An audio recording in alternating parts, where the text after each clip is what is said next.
kepadamu Bapa di sorga, atas pertolongan kasih-Mu, kami senantiasa dalam sukacita, dalam kesehatan, damai sejahtera, untuk menjalani hari-hari kehidupan yang telah Engkau karuniakan bagi kami, khususnya sepanjang 1 minggu ini. Dan di akhir minggu ini, kami berkesempatan juga untuk boleh bersekutu di dalam firman Tuhan melalui link Zoom penalaran Alkitab ini. Bapa, kami mohon kiranya Engkau berkenan atas pujian kami, ibadah dan penyembahan kami, sehingga persekutuan kami ini pun mendatangkan damai sejahtera bagi kami dan kemuliaan bagi-Mu di dalam kerajaan. Kami mau mendengar dan merenungkan, bahkan memperbincangkan firman. Biarlah kasih karunia-Mu dan hikmat yang dari sorga memenuhi hati dan pikiran kami. Kami mohon juga, biarlah teman-teman kami yang boleh merindukan firman-Mu juga bergabung untuk kami bersama-sama belajar. Urapi kami Tuhan dengan kasih karunia-Mu, dengan kuat kuasa Roh Kudus. Kami mau mendengar dan mempercapkan firman Tuhan. Terpujilah Engkau dalam nama Tuhan Yesus. Amin.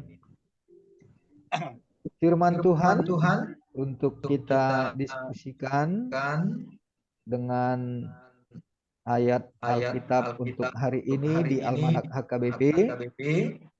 Tapi saya menambahkan untuk ayat tersebut lebih komplit. Jadi kita membaca dari ayat 8, ayat Yesaya 65, ayat 8 sampai ayat 12. Demikian firman Tuhan. Beginilah firman Tuhan. Seperti kata orang, jika pada tandan buah anggur masih terdapat airnya, janganlah musnahkan itu, sebab di dalamnya masih ada berkat. Demikianlah aku bertindak oleh karena hamba-hambaku. Aduh, suara saya bisa didengar? Bisa, Mang, tapi double. Karena dua kali. Bisa. Kayaknya di bereko dia. Begitu. Bergema. Oke, saya tutup dulu ini ya. Karena dua itu barangkali jadi ada gemanya. Iya. Ya, saya baca dulu teksnya. Ini salah satu harus di unmute. Salah satu unmute. Di mute aja, Mang. Salah satu di mute. Iya.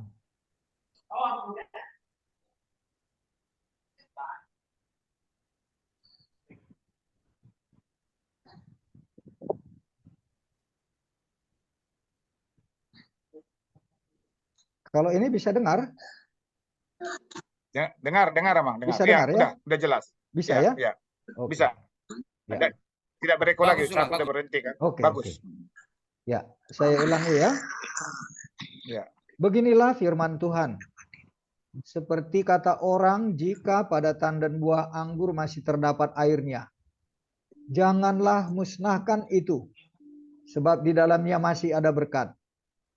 Demikianlah aku akan bertindak oleh karena hamba-hambaku, yakni aku tidak akan memusnahkan sekaliannya. Aku akan membangkitkan keturunan dari Yakub, dan orang yang mewarisi gunung-gunungku dari Yehuda. Orang-orang pilihanku akan mewarisinya, dan hamba-hambaku akan tinggal di situ. Saron akan menjadi padang rumput bagi kambing domba, dan lembah Akor menjadi tempat pembaringan bagi lembu sapi, untuk umatku yang mencari aku. Tetapi kamu yang telah meninggalkan Tuhan, yang telah melupakan gunungku yang kudus, yang menyajikan hidangan bagi dewa Gad, dan yang menyuguhkan anggur bercampur rempah bagi dewa Meni, aku akan menentukan kamu bagi pedang, dan kamu sekalian akan menekuk lutut untuk dibantai. Oleh karena ketika aku memanggil, kamu tidak menjawab. Ketika aku berbicara, kamu tidak mendengar. Tetapi kamu melakukan apa yang jahat di mataku, dan lebih menyukai apa yang tidak berkenan kepadaku. Demikian pembacaan firman Tuhan. Berbahagialah setiap orang yang mendengarkan firman Tuhan serta memeliharanya. Amin. Haleluya. Haleluya. Haleluya. Haleluya.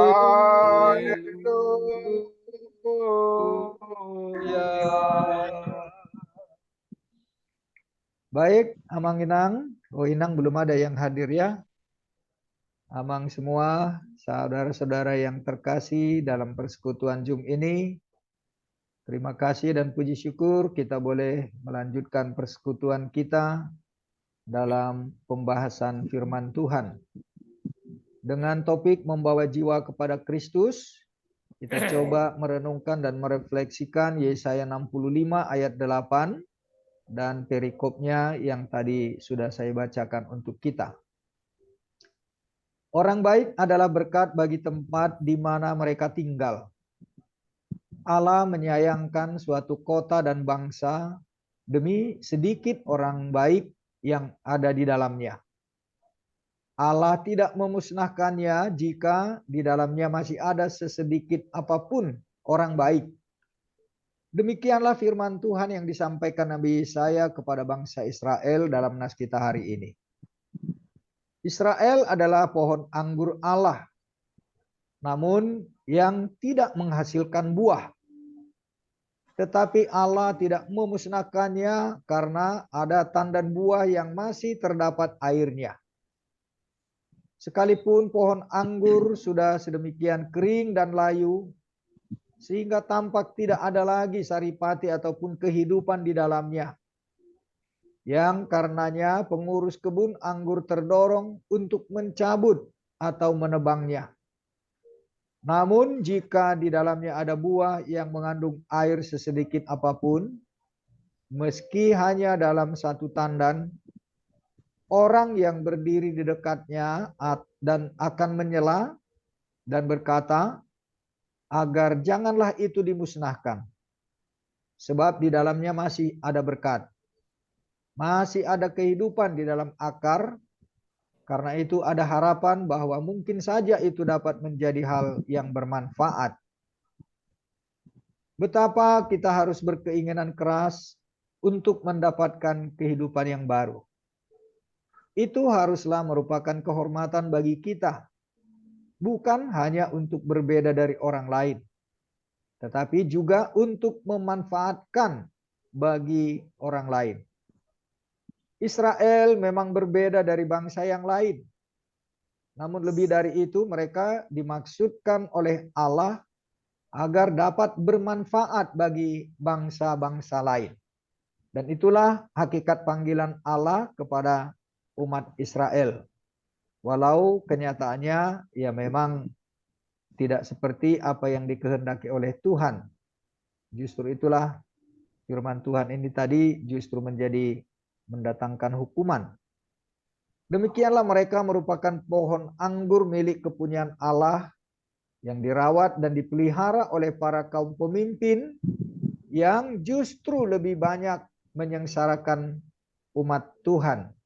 Nah, begitu banyak yang membuat jatuh bangsa Israel ke dalam dosa penyembahan berhala, terutama juga oleh karena para pemimpinnya yang sudah melakukan penyembahan-penyembahan berhala. Dan itu sering sekali terutama karena perkawinan campur dengan suku-suku bangsa kafir yang ada di sekelilingnya. Seperti Raja Ahab ya. Begitu juga banyak dari pejabat-pejabat orang Israel itu yang mengawini perempuan-perempuan Kanan yang memang sudah dari awal dilarang oleh Tuhan. Itulah yang menyebabkan banyak kesengsaraan oleh para pemimpin di tengah-tengah bangsa Israel, terutama yang membawa Israel sesat, jatuh ke dalam dosa penyembahan berhala. Ya, demikianlah mereka merupakan pohon anggur milik kepunyaan Allah yang dirawat dan dipelihara oleh para kaum pemimpin yang justru lebih banyak menyengsarakan umat Tuhan. Sehingga para nabi selaku pengurus menubuatkan hukuman jika tidak segera bertobat. Ketika bangsa yang munafik itu hendak dibinasakan Allah, orang yang berdiri dekat para nabi, yaitu Tuhan Yesus Kristus, menyela untuk mereka tidak dimusnahkan Allah. Sebab masih ada sedikit kaum yang tersisa bersama-sama Dia. Dan itulah juga yang kita lihat bagaimana Yesus di tengah-tengah orang Yahudi yang sudah melakukan penyimpangan yang begitu jauh dari hukum Taurat, dan justru mereka jadi musuh Yesus, yang menolak Yesus, bahkan ya sampai menyalibkan Yesus. Tetapi Yesus juga sebagai orang Yahudi, dia juga memuridkan beberapa orang yang menjadi para rasul dan juga orang-orang percaya pada waktu itu, sehingga menjadi komunitas pengikut Tuhan Yesus. Dan selanjutnya kita sebagai orang-orang Kristen. Nah, jadi itulah apa yang dilakukan oleh Tuhan Yesus, menyela agar tidak dimusnahkan Allah. Sebab masih ada sedikit kaum yang tersisa bersama-sama dengan Dia, bersama Yesus, yaitu para murid, para rasul, dan itulah cikal bakal menjadi gereja. Mereka inilah yang dimaksudkan oleh Rasul Paulus suatu sisa menurut pilihan kasih karunia. Karena itu, adakah Allah mungkin telah menolak umatnya? Itu menjadi pertanyaan retorisnya si Paulus ya di dalam Roma 11 itu.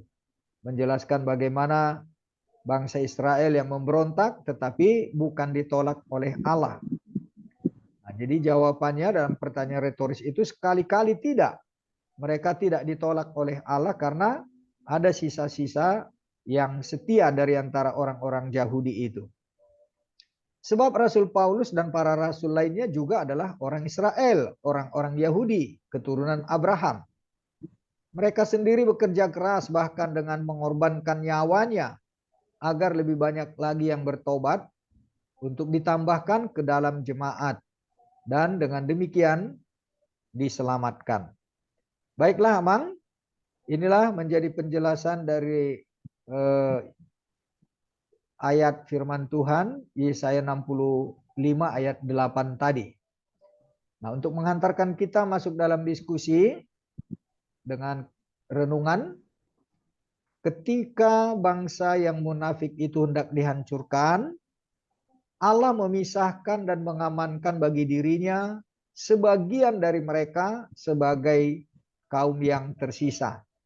Nah, jadi ada momen-momen yang sangat krusial ketika bangsa Israel dihukum Tuhan, tetapi selalu saja ada kaum yang tersisa, itu yang disebut sebagai hamba Tuhan di antara orang-orang Israel yang sudah jatuh ke dalam dosa, tetapi ada sekelompok kecil orang-orang yang setia, itu yang disebut sebagai sisa-sisa Israel. Ya, baik, kita akan masuk dalam diskusi dihantarkan dengan bahan pertanyaan ini. Yang pertama, bagaimana bangsa Israel sebagai umat pilihan Allah, apakah yang menyebabkan mereka hendak dibinasakan Allah? Kedua, siapakah sebagian orang Yahudi sebagai kaum yang tersisa itu? Bagaimana mereka diselamatkan Allah? Ketiga, bagaimanakah kita dibawa masuk ke dalam jemaat dan memeluk iman Kristen? Siapakah yang akan ditambahkan lagi ke dalam jemaat Kristus? Baik Amang, saya tutup share screen, kita boleh diskusi menggunakan waktu ini dengan baik.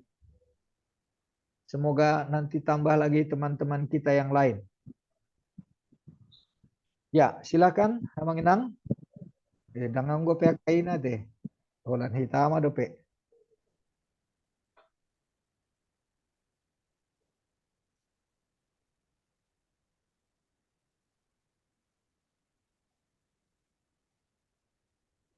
Yuk, Amang Ramlial duluan.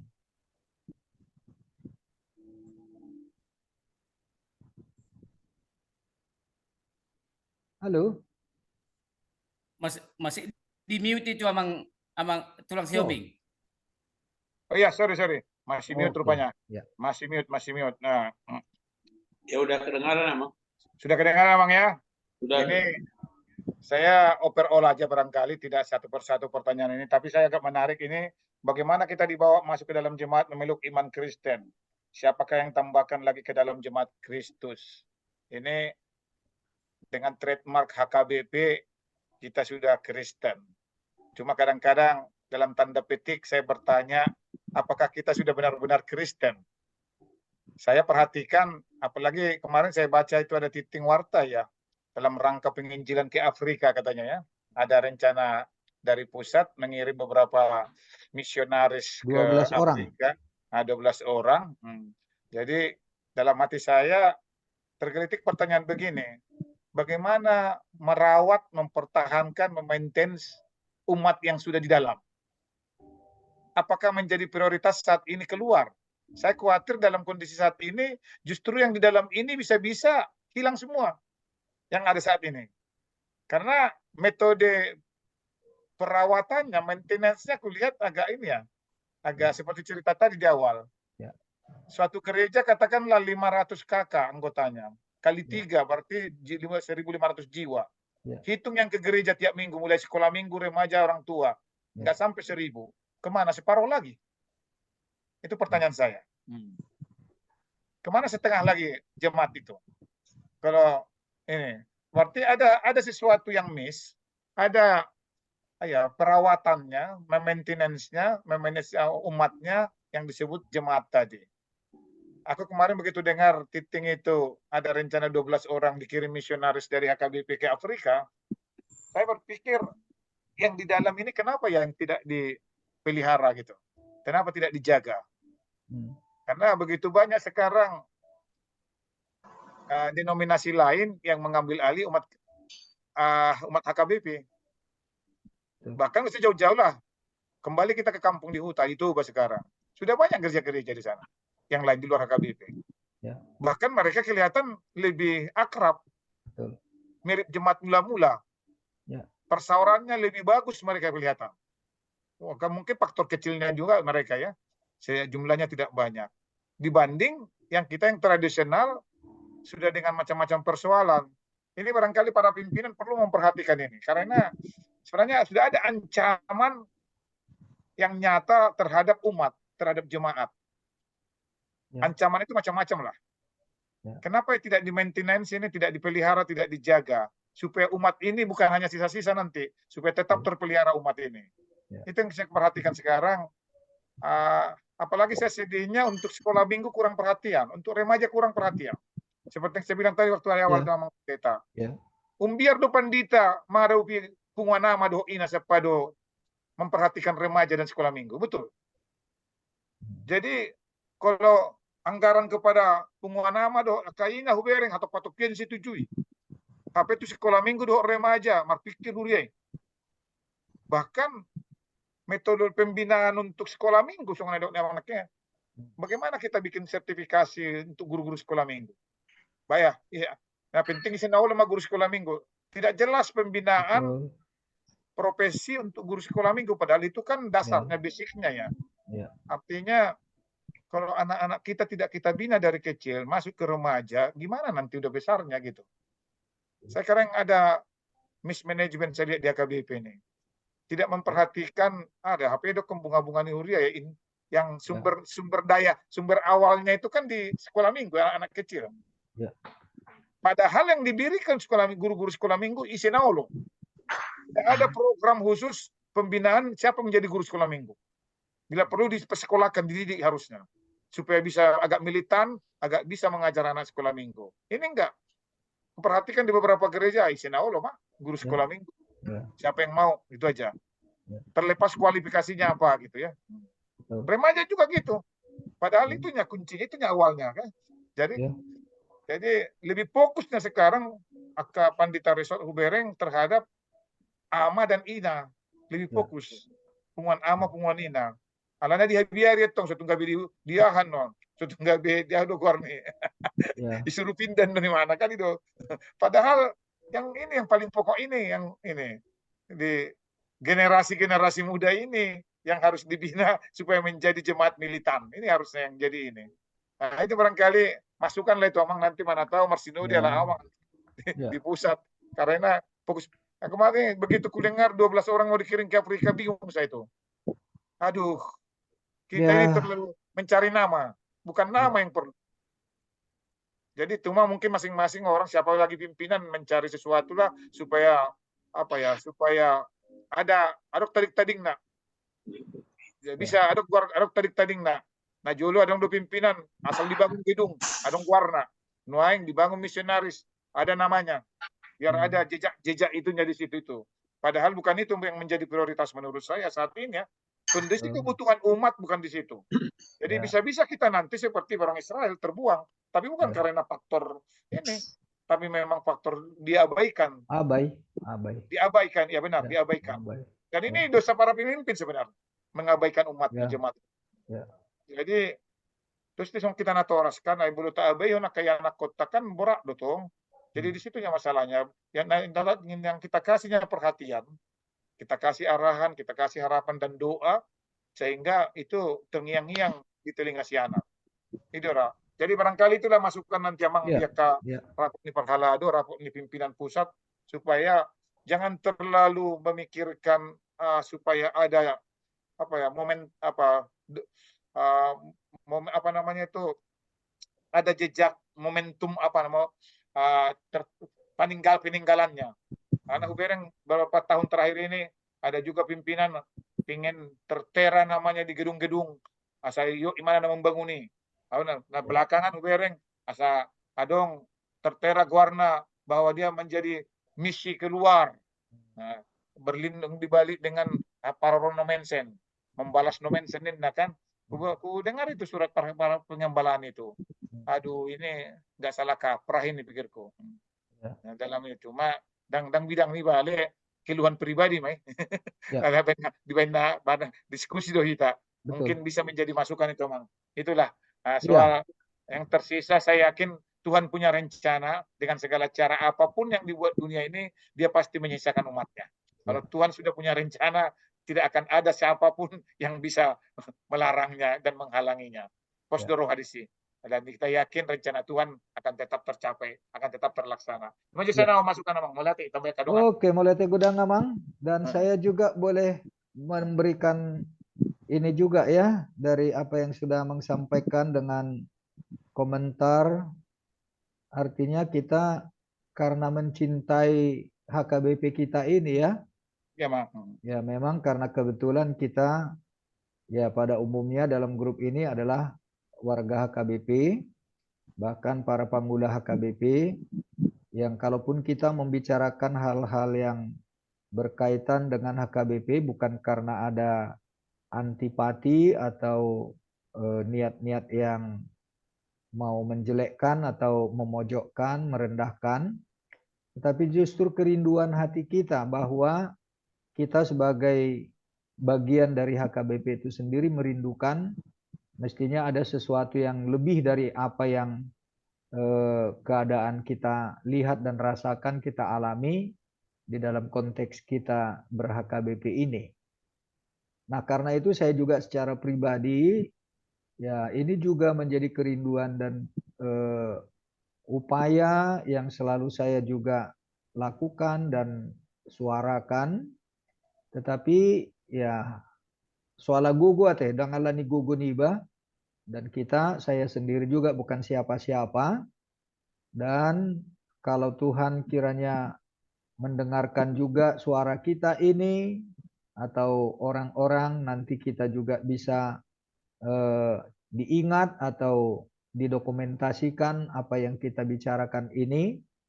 Mudah-mudahan ada yang tergerak atau digerakkan, disentuh karena diskusi-diskusi kita ini juga relevan ya dengan kebutuhan mengkritisi, tetapi bukan karena antipati, tetapi kerinduan.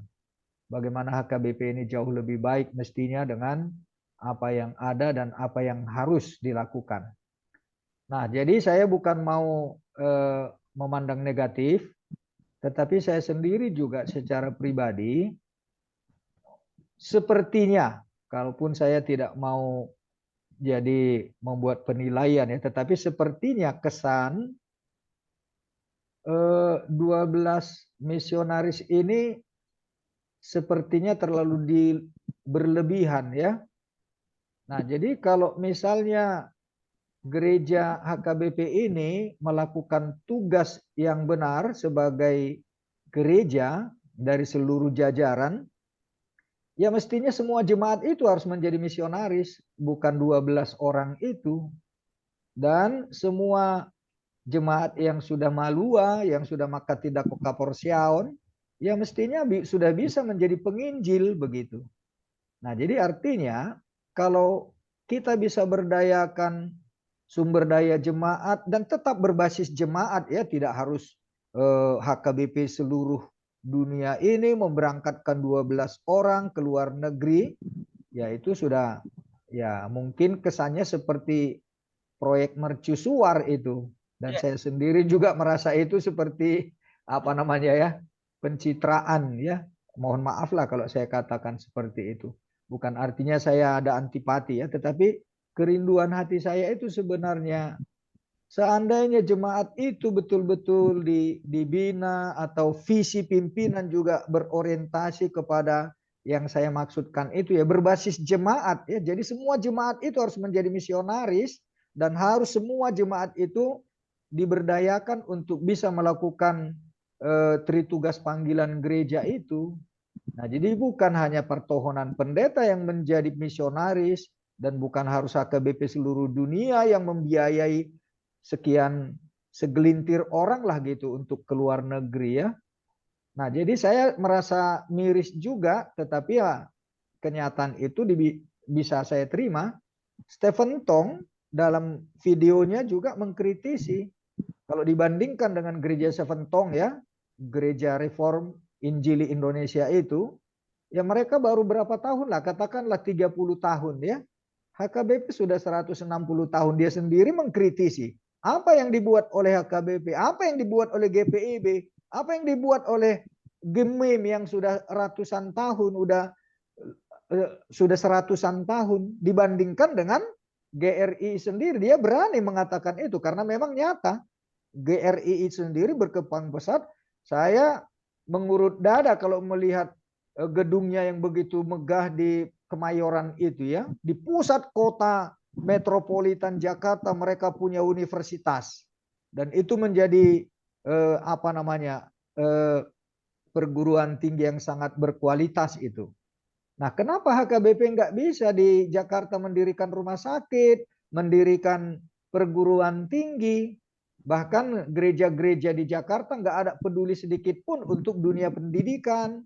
Kalau GKI begitu besarnya proyek pendidikan mereka, penabur dengan Ukrida, ada rumah sakitnya, waduh.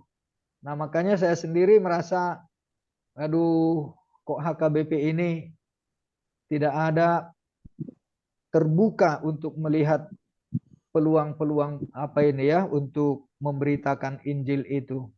Ya nggak usah lagi dibandingkan dengan Katolik ya.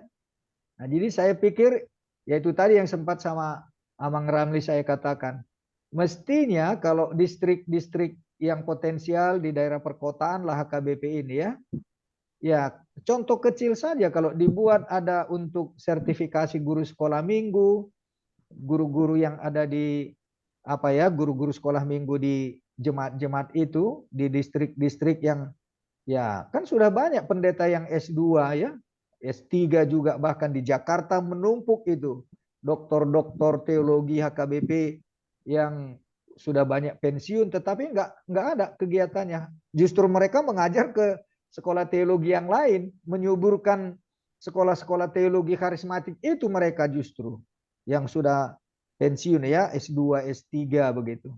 Nah, kenapa HKBP tidak memberdayakan mereka itu? Kalau misalnya di distrik ada untuk pemberdayaan lah gitu ya, untuk sertifikasi, apakah untuk guru sekolah minggu, untuk pendidik di remaja Naposo Bulung, untuk pengkhotbah gitu, untuk evangelis. Nah, jadi kalau misalnya itu diberdayakan dengan baik, wah potensi HKBP ini ya sangat luar biasa berkembang. Nah, jadi saya pikir apa yang dikatakan oleh Amang Ramli itu ya sesuai dengan yang saya maksudkan juga dengan pertanyaan poin ketiga itu. Bagaimana kita ini supaya jangan hanya yang sisa-sisa itu aja. Holanalania sini rohani di bata, seolah-olah holani. Ya, Tuhan sudah betul-betul mengasihani kita ya, tetapi lebih dari apa yang di dibayangkan oleh orang yang mencari belas kasihan itu kan mestinya kita sudah jauh lebih berdaya, potensi kita itu sudah lebih besar ya, karena Yesus sendiri sudah mati untuk kita, untuk menyelamatkan kita ya. Nah, jadi bagaimana kita mestinya orang yang sudah diselamatkan betul-betul dengan hidup yang baru, yang sudah dikaruniai Roh Kudus, juga Roh Hikmat, dengan Yesus yang sudah menjadi andalan kita. Ya, kita harusnya jauh lebih daripada kualitas manusia dunia ini ya. Atau bahkan kalau saya sih selalu seperti apa juga ya, dengan dasar keyakinan seperti itu mestinya kita harus jauh lebih jago, lebih pintar dari orang Yahudi. Karena mereka itu kan masih mengandalkan hukum Taurat. Mereka itu kan masih perjanjian lama. Kita ini sudah perjanjian baru. Sudah kasih karunia yang dari sorga itu sudah turun untuk kita. Yesus Kristus itu dan janji-janjinya ya. Ya, dari segi standar spiritual seperti itu ya mestinya kita harus jauh lebih berkualitas dari orang Yahudi itu. Nah, itulah saya pikir. Nah, jadi diskusi kita ini pun juga bagian dari kerinduan kita, keprihatinan kita, bagaimana supaya jemaat itu betul-betul berdaya dan diberdayakan oleh kepemimpinan dalam struktur, apakah di tingkat huria, resort, distrik, apalagi sampai di pusat ya. Dengan sentralisasi ini ya sebenarnya ada positif negatifnya juga. Dari positif, ya kalau seperti saya ditempatkan di jemaat yang kecil ini, ya tentu sudah nggak pusing lagi tentang perbalajoon ya. Kalau bukan karena sentralisasi, ya nggak sanggup jemaat ini untuk memberikan kebutuhan Minimal. perbalajoon saya. Tetapi karena sudah sentralisasi, ya nggak ambil pusing lagi saya dengan itu. Nah, tetapi artinya juga kalau sudah seperti ini tenangnya dengan sentralisasi sudah cukup ya. Ya apalagi yang kita khawatirkan dalam pelayanan ini. Dan nggak perlu lagi kalau seperti saya dengan standar saya ini. Ya nggak perlu lagi mikirin untuk cari-cari amplop, untuk ambil-ambil muka begitu. Nah jadi artinya sudah full, bisa lebih fokus kepada pelayanan begitu. Nah jadi seandainya seperti itu di semua lini pelayanan, unit-unit pelayanan yang ada di HKBP, betapa luar biasanya ini potensi jemaat kita ini. Tetapi ya itulah seperti yang kita tahu mungkin di tempat kita masing-masing juga ya mungkin masih bisa dikatakan karena masih barulah berproses ini masih untuk sentralisasi ya. Nah, tetapi kalau dengan jiwa semangat yang seperti yang saya maksudkan itu ya sudah jauh lebih meyakinkanlah untuk HKBP masa depan.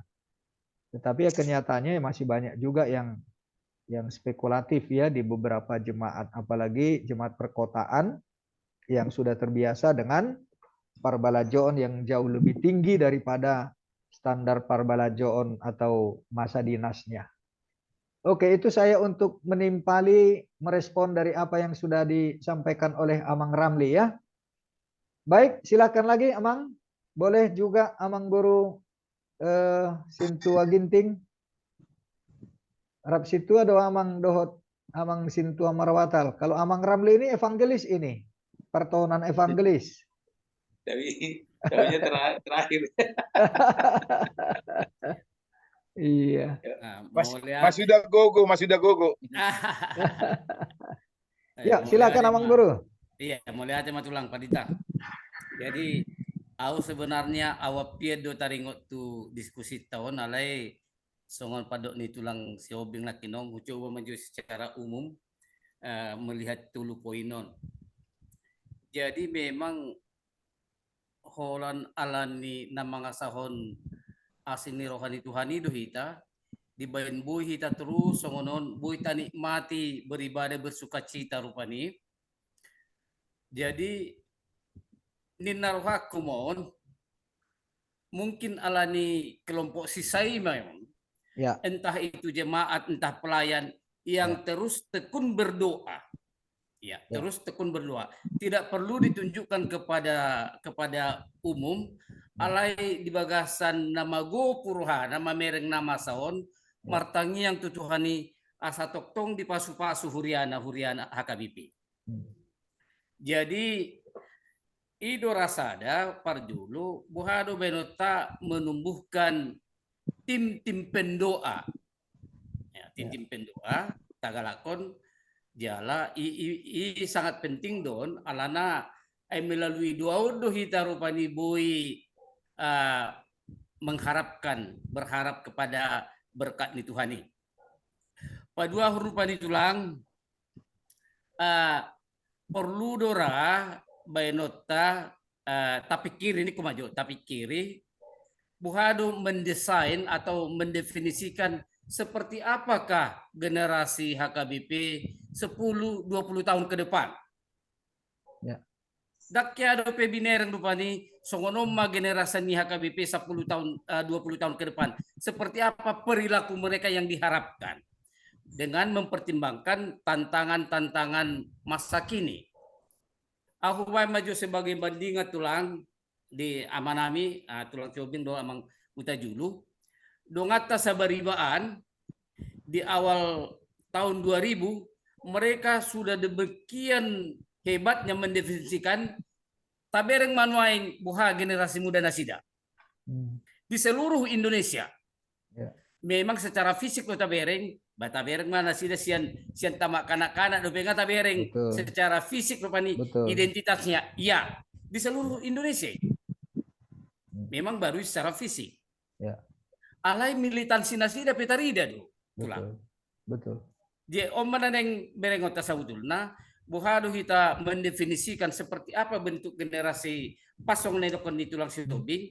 Bagaimana kita membuat perhatian khusus untuk mengembangkan sekolah minggu remaja pemuda ini.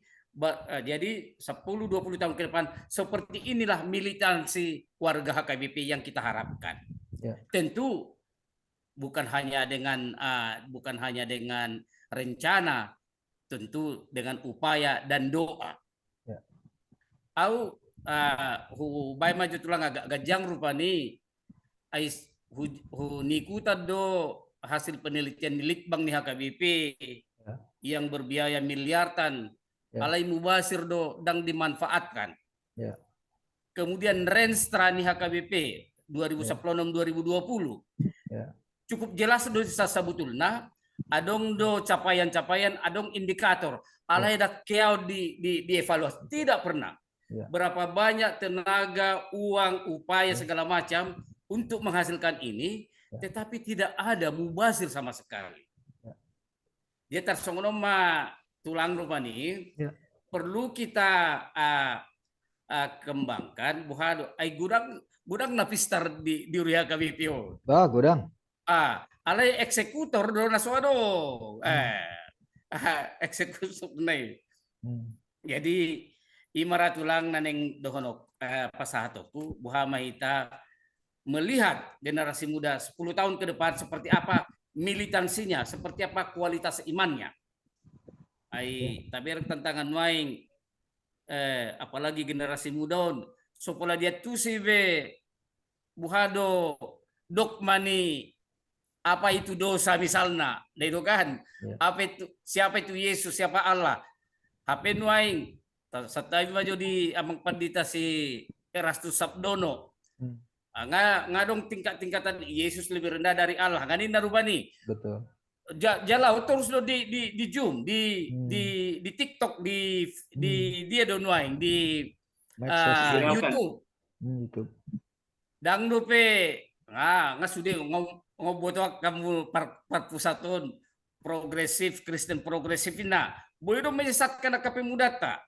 Dang dope Sincheonji misalnya Sincheonji, lebih hebat dope dan lebih Kristen radikal. progresif. Lebih Jaya masif. tomat tong buhado hita membaik perisai.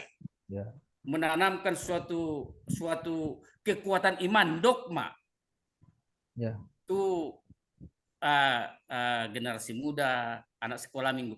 Asa undak kola sisa-sisa betulang. Betul. Asa betul-betul mereka sudena terangkat jemaat Ya. HKBP. Ima sauti tulang, mulai ate. Ya. Oke, mulai ate godang Bang Bro. Mulai ate.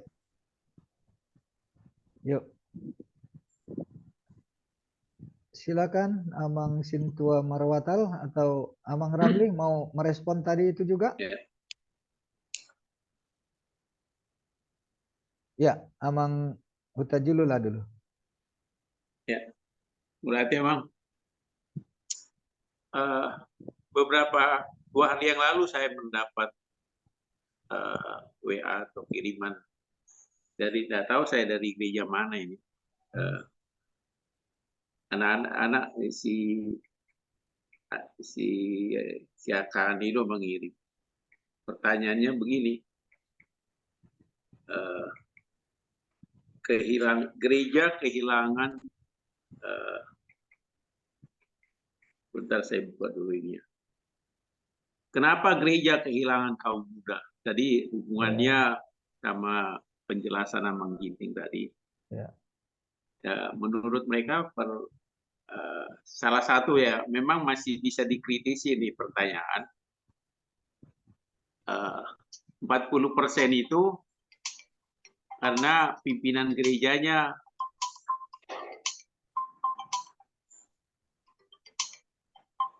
ini masuk. Pimpinan gerejanya buruk. Kedua, sekitar 35% aktivitas di luar gereja padat. Ketiga, bentuk ibadahnya tidak menarik. 20%. 4% jemaat gereja tidak memberi teladan. Ya, ini hasil survei ya, sama gereja ini. Saya tidak tahu apa GKI atau gereja mana yang disurvei itu. Disurvei ini. Artinya survei lokal mereka. Ya. Jadi ada benarnya memang, dan pertanyaannya memang karena survei ini agak secara umum, kehilangan gereja itu, kehilangan kaum muda itu apakah karena dia pindah gereja tapi imannya tetap, atau pindah iman, menyeberang imannya. Kan masih bisa dikritisi sebenarnya. Tetapi kembali lagi tadi ke pertanyaan penjelasan dari Abang Ramli, Abang Ginting, sama pendeta. Memang masalahnya kalau kita membatasi diri dulu ke HKBP. Kalau saya sih lebih melihat begini, masyarakat sedunia ini yang sebanyak sekitar 7 miliar ya, atau berapa persen yang sudah percaya kepada Yesus. Percayanya ini kan bisa kita klasifikasikan, yang militan, yang percaya persentasenya lah artinya sampai, tapi yang jelas sudah percaya. Jadi kembali tadi terhadap penjelasan cerita penginjilan ke Afrika itu kan. Bentar, Bang. Ya, sebagai anggota HKBP kita memang perlu kita kritisi. Artinya, saya pikir yang diperlukan dulu bagaimana intern HKBP membina jemaatnya. Betul. Dari kualitas iman yang 1% menjadi mungkin 100% dah akan misalnya seperti para rasul-rasul zamannya Yesus, ya paling tidak 70% lah kualitasnya. Kan itu yang tadi masalah pendidikan guru-guru sekolah minggu kan dasarnya di sana. Artinya pendidikan balita itu yang harus ditanamkan sehingga mereka akan bisa memahami apa sih yang sebenarnya iman saya ini. Artinya dari mulai sekolah minggu sudah harus ditanamkan itu benar-benar, sehingga di hari setelah dia dewasa dia tidak ragu lagi dengan imannya. Tetapi kembali lagi tadi, sudahkah memenuhi syarat guru-guru sekolah minggu ini untuk memberikan bekal kepada anak-anak sekolah minggu? Kan jadi pertanyaan juga itu tadi. Betul. Artinya berhubungan dengan sertifikasi kemampuan pedagogiknya, kemampuan teologinya, kan itu dibutuhkan untuk memberikan hasil yang lebih baik. Jadi kan tidak cukup hanya memberikan waktu kesediaannya sebenarnya guru sekolah minggu itu. Waktu saya masih aktif, saya sering mengutarakan ini. Jadi bukan hanya kesediaan waktu jadi harus dibekali juga kognitifnya. Kognitifnya itu bidang teologinya, kognitif di bidang pedagogiknya. Jadi jangan sampai nanti guru sekolah minggu ini nggak teladan sama anak-anak sekolah minggu, misalnya dalam hal penampilan lah. Penampilan guru sekolah minggu ini. Kalau itu menjadi batu sandungan untuk anak-anak sekolah minggunya, kan bingung nanti. Dia mengajarkan kasih, mengajarkan sopan, mengajarkan etika, tetapi perilaku hari-harinya dilihat tidak sesuai dengan apa, kan jadi bingung anak muda. Itu salah satu. Artinya tadi memang tidak cukup hanya dibekali kognitifnya, tetapi ya perilakunya juga harus benar-benar tersaring, teruji. Itu satu. Jadi kembali ke tadi masalah penginjilan tadi dan masalah survei tadi ini. Kalau saya bilang HKBP pun banyak sebenarnya, secara pengalaman saya lah secara pribadi ini, yang sudah menyeberang dalam usia-usia dewasa muda. Karena banyak godaan dari dunia ini kan. Baik itu melalui pasangan, calon pasangannya, sehingga dia pindah.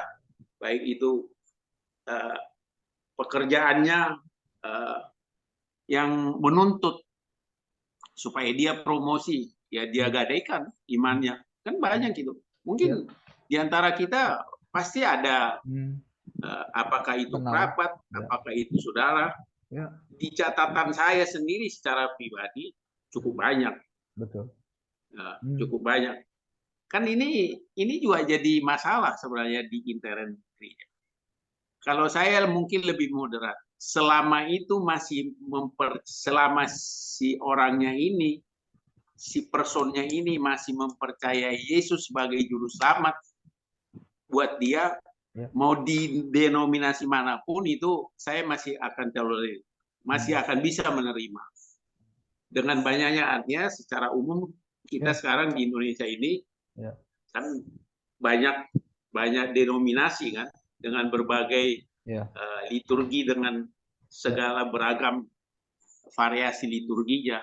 Karena salah satu tadi dari survei ini, liturginya juga kurang menarik. Itu salah satu kehilangannya ini. Apakah kehilangan itu keluar dari gerejanya atau hanya menyeberang gedung gereja saja, perbedaan denominasi saja, kan tidak dijelaskan itu. Tetapi okelah, ini sebagai bahan saya pikir. Tapi kalau untuk HKBP, tadi Amang Pendeta menyinggung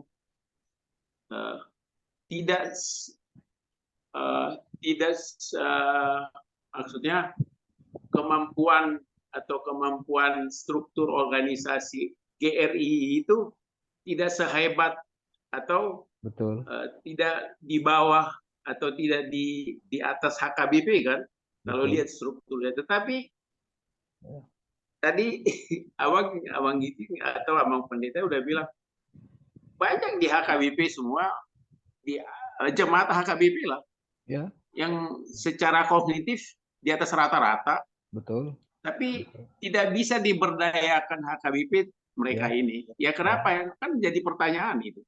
Jadi Betul. pertanyaan. Artinya baik itu yang berada di struktur pemerintahan, baik itu di swasta, kan cukup banyak Kristen atau secara khusus jemaat HKBP. Tapi kenapa ini orang-orang ini nggak bisa diberdayakan? Ya. Atau kenapa dia nggak bisa memberikan hatinya kepada gereja, kepada HKBP seperti jemaat GRII? All out dia memberikan Betul. apa yang di dalam dirinya, sehingga kita lihat kan, Ya. seperti abang bilang tadi, di Kemayoran, di Jakarta Pusat, di tengah kota, punya bangunan, ya mungkin enggak, kalau dinilai secara asetnya itu, mungkin jauh di atas asetnya HKBP yang ada di tengah kota ini, di Jakarta ini. Betul. Tetapi kembali tadi kepemimpinan, saya pikir ya, salah satu survei tadi kan, kepemimpinan yang tidak mendukung. Coba kita lihat tahun berapa tahun sekali itu terjadi konflik intern di dualisme kepemimpinan HKBP. Yang paling menyesakkan kan konflik tahun 92 kan, yang sampai ada versi ini, ada versi ini. Nah, itu juga akan menjadi jadi kontraproduktif itu untuk jemaat HKBP. Tetapi yang militan, apapun bagaimanapun HKBP ya tetap dia sayang atau tetap eksis, dia gitu ya. Eksis. Tapi jadi personal. Tapi ada banyak juga kan. Tinggal melamai betul itu denominasi saya kalau dari ada banyak juga yang begitu, tidak sedikit. Baik itu yang potensial ininya, pikirannya, baik itu yang potensial dananya, sehingga dia tidak akan memberikan apa yang dia miliki, berkat yang dia terima itu secara full kepada HKBP. Makanya tadi harapannya Abang Pendeta Siagian kan jadi pertanyaan juga. Institusi pendidikan, rumah sakit, malah yang saya dengar rumah sakit walaupun secara progres tahun demi tahun ada perkembangan HKBP, rumah sakit HKBP Baligi, tapi nggak sepadan dengan perkembangan jemaatnya di dalam hal berkat itu. Tidak sepadan dengan apa yang saya tahu sekarang kondisi rumah sakit HKBP, dan itu pun di satu tempat saja kan. Di Medan tidak ada rumah sakit HKBP yang sebesar yang di Baligi, apalagi di kota Jakarta ini. Di grup distrik 21 sempat terbersit untuk membuat rumah sakit di Jakarta ini digagas oleh distrik 21. Salah satunya dari jemaat HKBP Serpong. Dan sampai sekarang setelah terbentuk grup WhatsApp ini, ya hanya 3-4 bulan kali berjalan, tapi sekarang sudah nggak ada lagi. Mungkin saya nggak tahu. Saya sering bertanya sama ketuanya, bagaimana ini Amang kok nggak ada follow up-nya? Ya itulah, ya memberi hatinya setengah-setengah katanya. Ya, itu salah satu fenomena kan.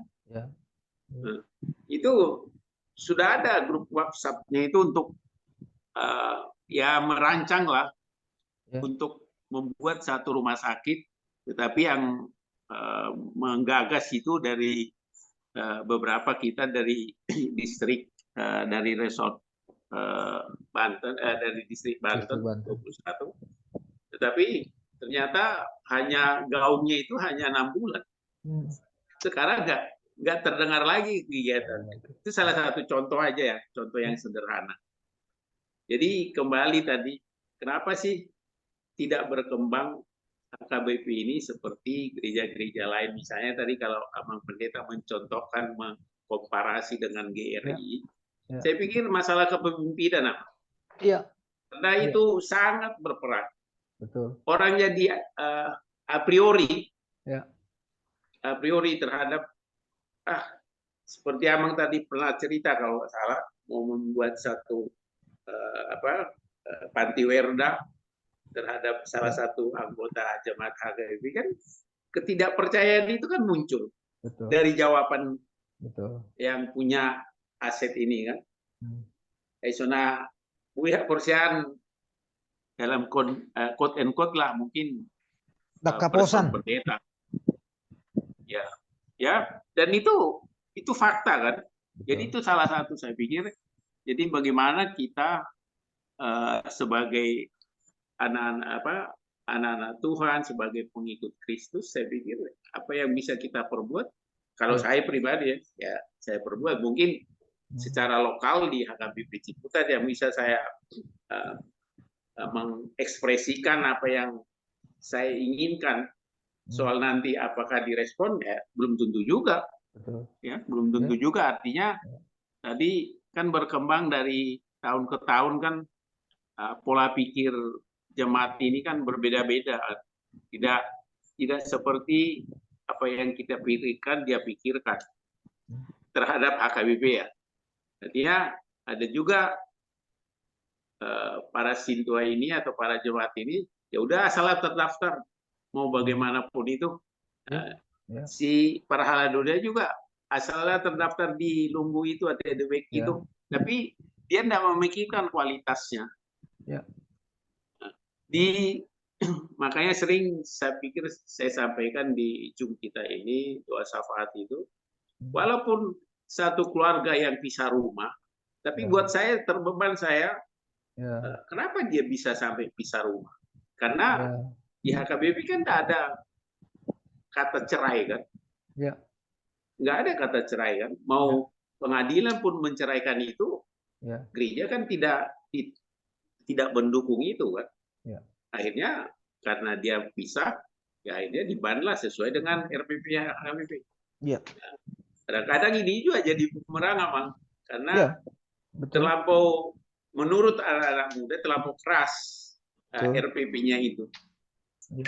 Artinya ada yang berpendapat ini, karena sudah terjadi ini di Ciputat soal RPP ini. Yang mempidanakan yang di RPP, yang korbannya ini yang pasif tidak di RPP. Ya memang bisa sih dari segi hukum, karena kalau si suami yang mengajukan perceraian melalui pengadilan itu yang di RPP. Kenapa si perempuan pasangannya ini tidak? Itu juga jadi agak susah menjawab itu, Abang. Karena ada pertanyaan begitu. Itu salah satu contoh lah fenomena di jemaat. Jadi kembali lagi ke ayat ini, ya walaupun setitik air masih ada di danau itu, ya tetap itu dipertahankan oleh Tuhan kan. Artinya masih tidak dihanguskan kan, itu intinya di ayat 8 itu. Itu aja yang bisa saya lihat, agar kita juga kadang-kadang yang dilema kita ingin berbuat yang terbaik untuk HKBP, tapi kadang-kadang komunitas itu pun berbagai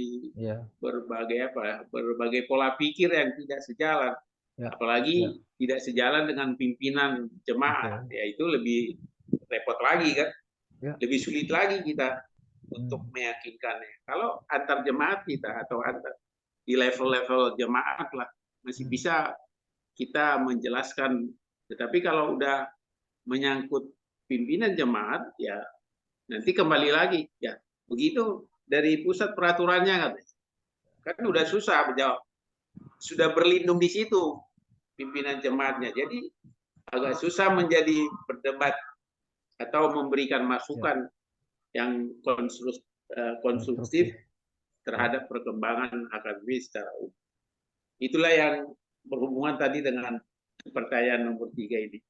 Sejauh mana kita untuk mengamankan ya dalam tanda quote and quote jemaat yang sudah ada, ya ini dulu lah mungkin. Ya, saya sudah pernah dengar sih mengenai penginjilan ke Afrika itu, dan saya langsung bertanya, kenapa mesti? Artinya yang di dalam rumah dulu lah yang dibereskan kan. Kalau mau kita juga ber-HKBP. Ya.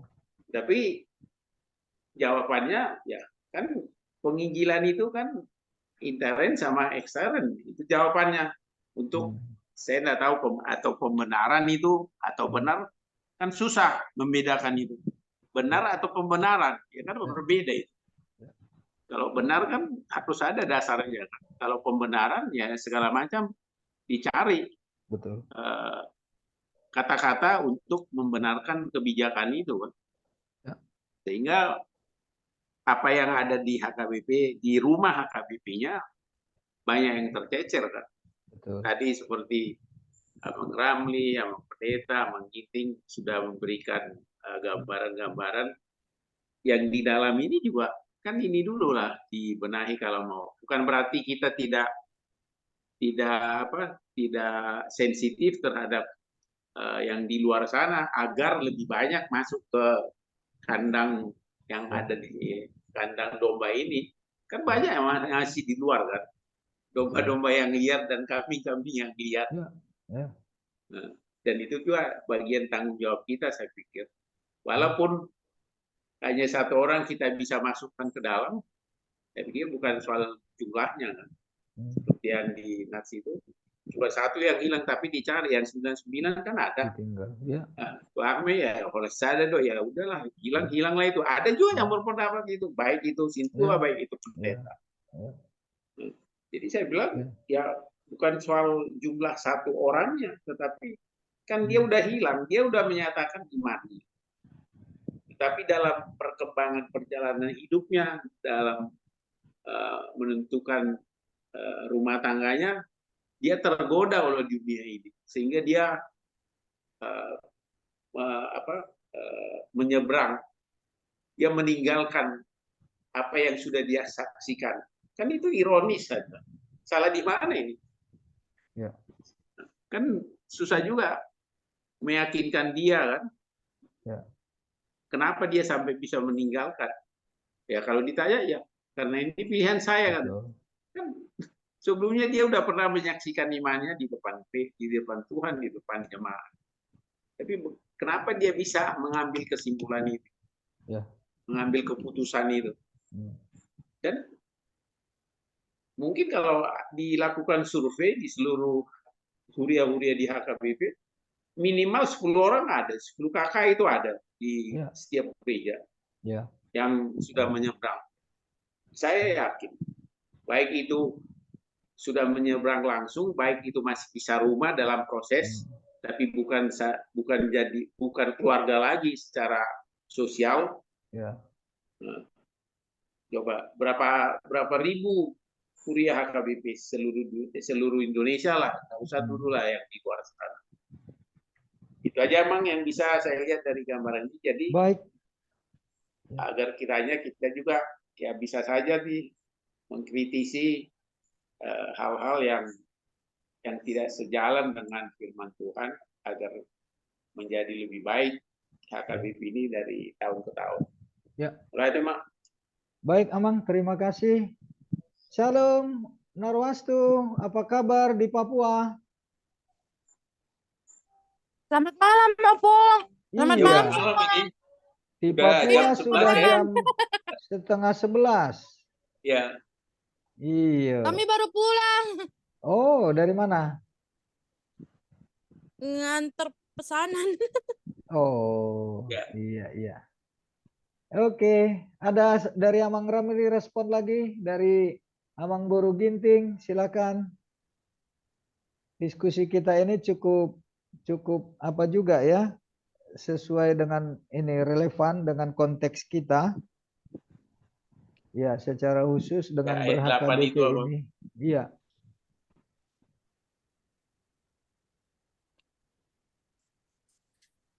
Amang Ramli masih mute kayaknya. Kayaknya sudah ini emang, cuma memang yang dibilang Abang Tajudul tadi, apa ya, bagaimanapun tetapnya figur atasan sebenarnya pimpinan ya. Ya, Top down. Artinya kalau sudah pimpinan bukan jadi panutan akan sulit memang. Di dalam skop lebih kecil satu-satu huria pun begitu. betul. Kenapa muncul perpecahan, antipati, tidak partisipatif dalam suatu ruas, suatu jemaat? Faktor pimpinan juga sangat dominan mempengaruhi. Itu barangkali yang terjadi. Kalau jujur Amang Pendeta, ada kelemahan di HKBP saya lihat.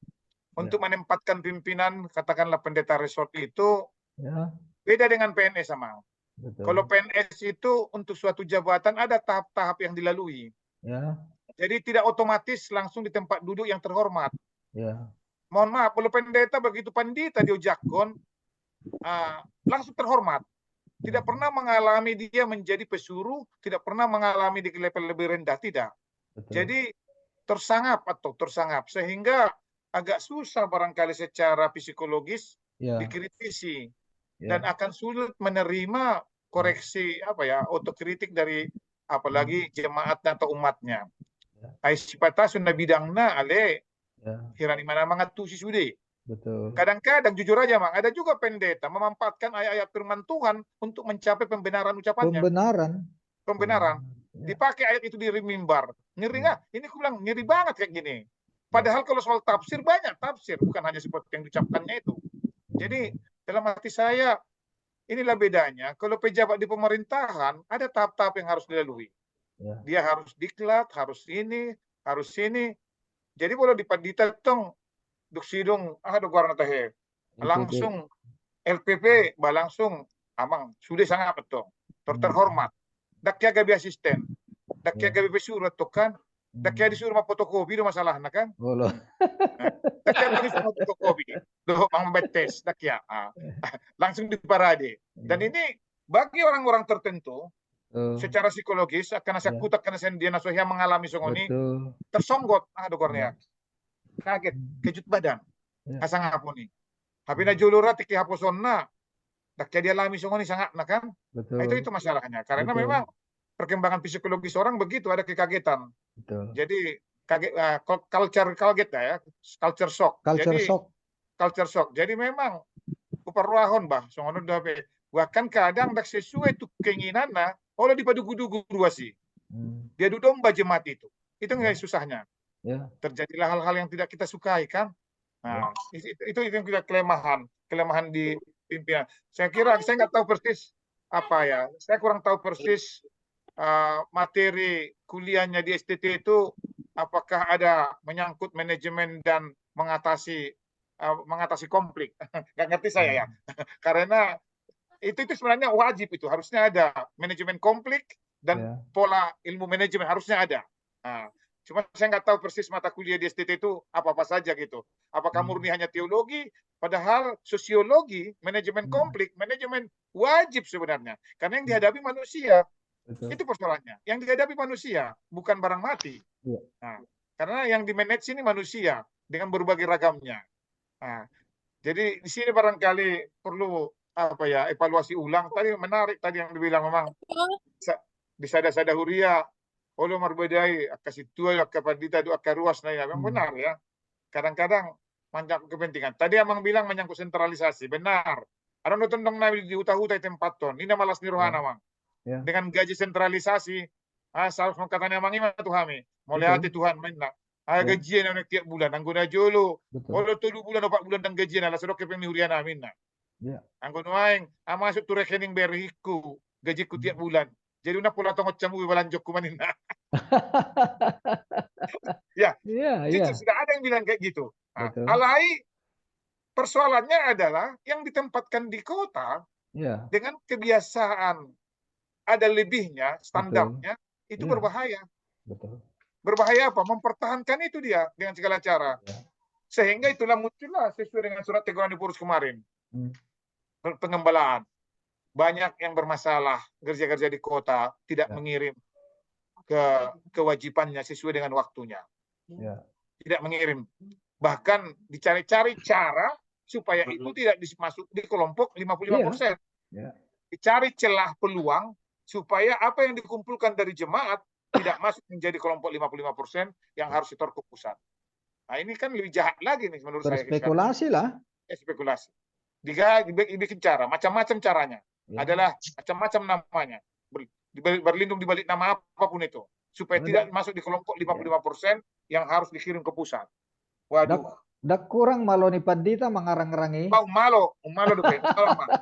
Karena kalau hanya ke akuntan auditor, buat tu siami do resiko na, jangan berani yang becong ini. Ya. Jadi Ayon, so resiko na. bah, dangi dok, di babali itu siama. Kau nak pola sikuni hamu atong, na ilen tangkam birang na pola butong tangga siamu dinda do. Iya. Ibain do ayak. Jadi una pola suku kamu anak pinasahat tamu inna do. Iya. Ayo tak dokon. Na perlu botong tangga siamu na ilen tangkam birang inna do. Nah, are kok mekan dimanfaatkan ayat-ayat untuk mencari pembenaran. Tapi tuntutan transparansi dua deh. Ini masalah organisasi, bukan Iya. masalah iman ketuhanan, bukan. Duit itu kan organisasi, harusnya pertanggungjawabannya organisasi. Jangan dikaitkan dengan iman, itu berbeda. Nah, itu persoalannya. Iya, justru itulah harusnya menjadi wujud iman. Iya. Yang bentuknya patut dipercaya kan, haposan. Nah, bila perlu token naik, baru nada perlu bedok titik keuangan be. Asal nak boleh butuh ruasi kan? Karena orang di jahar ruasi itu pertanggungjawaban keuangan. Ayah ada pengeluaran onena. Ayah mau malu ruas no ingat kan? Ayah butuh tong tidak relevan. Bahkan ruas lebih tahu tentang pedoman sentralisasi karena pedomannya udah tersebar di medsos kan, udah tahu kita. Jadi masih pertanyakan amang aleta songonahan non meludah ke langit jatuh ke muka sendiri. Alana itu akan amang gintingnya gimana bilang apa lagi? Karena HKBP adalah kita adalah HKBP. Itu persoalannya. Di benda grup itu nanya teman diskusi. Cuma ngiring soalnya dok amang ginting menaking. Memang orang namar tangi yang memulut tak.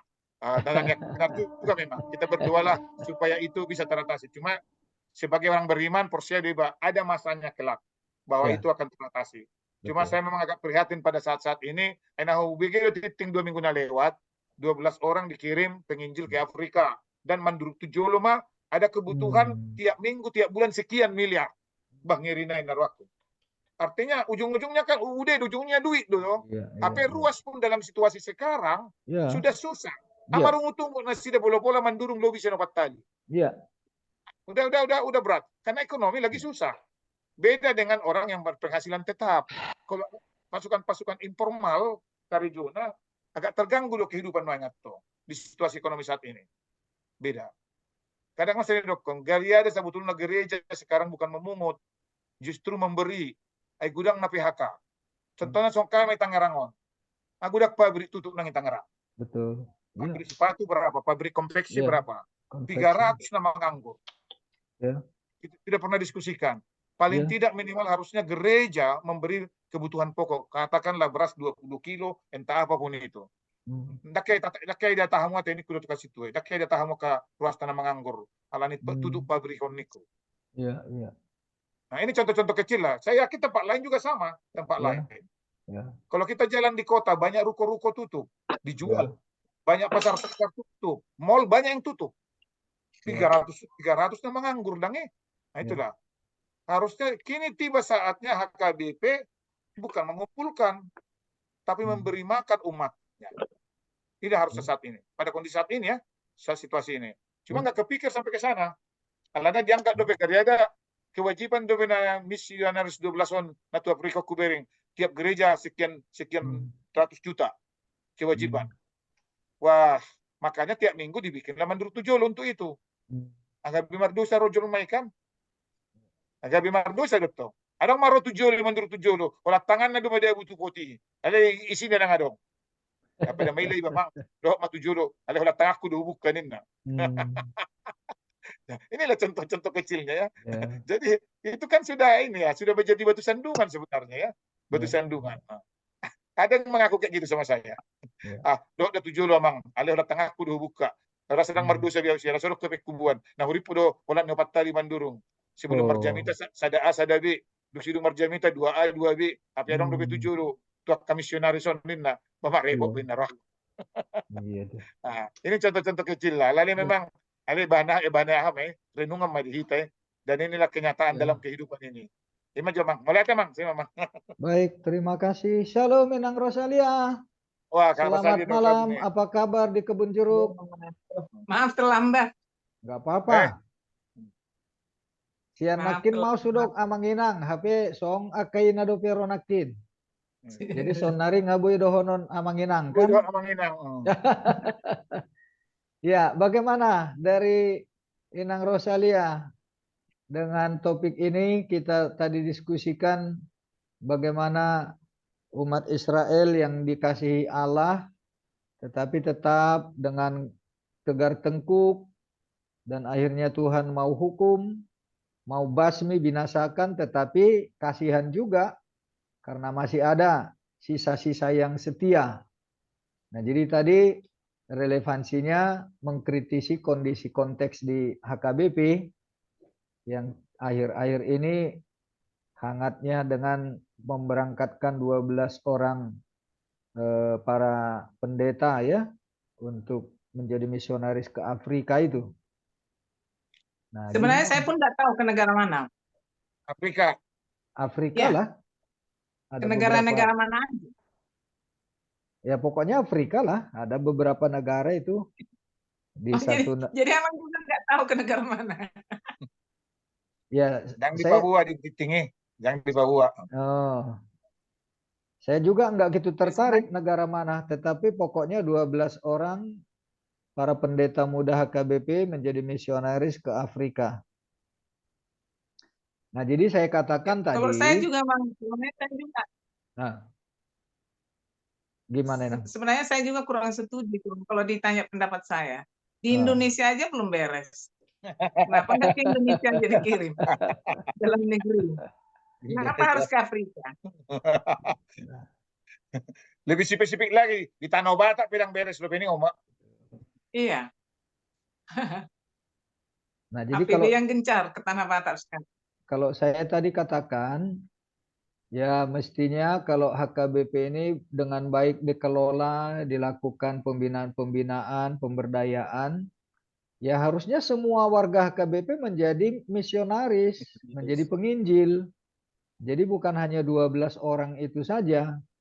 Nah, jadi kalau berbasis jemaat, penginjilan jemaat yang sudah dibekali dengan baik, ya semua menjadi penginjil kemana-mana orang HKBP itu pergi atau kerja, ya di situ menjadi penginjil. Dan itu bukan harus mengumpulkan dana seperti ini, toh. Iya. Ada pandangan lagi dari Inang Rosalia? Ya itu begitu saya dengar itu kan saya tanyain. Ya. Kemana dikirim ke negara mana? Nggak ada yang tahu. Ya kan kondisi tiap-tiap negara kan lain. Betul. Apakah Somalia Ya. yang penuh dengan Ya. apa ke Nigeria, Ya. Kenya, Maroko kemana? Itu kan ada negara-negaranya yang kondusif yang mana? Makanya nggak ngerti juga saya. Ya Apa sudah survei dulu? lepas dari itulah dulu dengan persoalan yang sehubungan dengan itu gimana pandangan Ya ini? kalau kita baca kisah Liman Munson Amang ke Tanah Batak, itu Ya. kan karena mereka kurang survei, kurang persiapan. Ya. Asal-asalan aja. Mereka nggak Ya. ngerti bahasa Batak. Ya. Penerjemahnya pun kabur. Makanya mereka itu kan jadi korban konyol. Anak perempuan. Nah, kalau mereka yang 12 Jadi ini sebenarnya memang sudah dibekali dari beberapa tokoh gereja-gereja yang sudah punya pengenalan lapangan juga negara-negara di Afrika. Biasanya tuh yang diam-diam itu yang bawahnya nggak mampus. surveinya sudah matang nggak? Ya kalau surveinya nggak matang, bisa jadi konyol mereka nanti, nggak ada gunanya. Karena ada gereja, saya pernah ada gereja, mengirimkan ke Uzbekistan, Oh, mengirimkan ke RRC, ya. sia-sia. Nggak ada hasil apa-apa, padahal duit habis ke sana. Ya. Yang hasilnya pendeta yang dikirim ke Uzbekistan itu hanya nambah Uzbekistan. anak aja di sana. Iya, iya. Hasil apa-apanya pun nggak ada. Mm-mm. Demikian juga ke India. Gereja itu Ya. mengirimkan. Tapi hasilnya nggak ada. Malah yang di RRC hilang. Begitu ya. Orangnya hilang, nggak ada komunikasi lagi. Jadi kan itu bahaya benar kalau nggak surveinya matang. Kalau No Mention datang ke Tanah Batak kan dengan survei yang sangat matang. Betul. Liman Munsel mati konyol. Karena nggak ada survei, nggak ada persiapan. Ya. Terus kita yang jauh-jauh ke Afrika, saya sangat nggak setuju itu mendengar itu. Hmm. Ke Afrika langsung, dalam negeri aja belum beres. Ya. Lebih baik mereka ke Papua, kalau memang ada dana. Ya, Indonesia lah Atau ke paling Mentawai kembali. Ya. jadi garap. Mentawai kan Mentawai. sekarang ada suatu gereja, ada suatu pendeta yang menyatakan, seorang pendeta. Jadi dia bikin ini di Mentawai, pembinaan anak-anak sekolah, anak-anak kecil. Kemudian dia pergi katanya ke suatu gereja besar di Sumatera Utara, meminta supaya gereja itu mengadopsi. Dia nggak bilang HKBP, tapi saya yakin itu HKBP. Ya. Menolak katanya HKBP untuk mengadopsi Hmm. yang di Mentawai itu. Pendidikan anak-anak itu yang di Mentawai. Ya. Menolak. Ya itulah. Ya. Jauh-jauh ke Afrika. Mentawai aja menolak. Itulah. Ya. Sekarang di situnya kita yang kurang penelitian, kurang survei, kurang ini semua. Persiapannya kurang, asal-asal aja. Nanti mereka bisa hanya makan tidur di Afrika. Bukan karena mereka nggak mau, tapi karena mereka nggak punya fasilitas, nggak punya ini, sempit dunianya gitu, nggak bisa, nggak kurang fasilitas, bisa gitu. Ya. Sangat Oke. berbahaya itu sekarang ini. Di Afrika itu kan banyak umat Kristen yang sudah diculik itu lagi.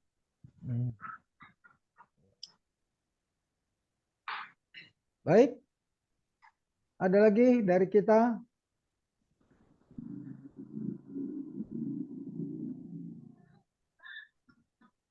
Halo.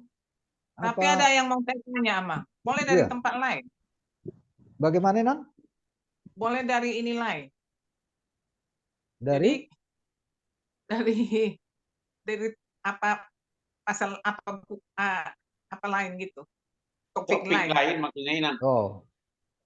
Apa itu? Iya. Boleh aja. Jadi, kemarin kan kami membaca di lansia Kebun Jeruk.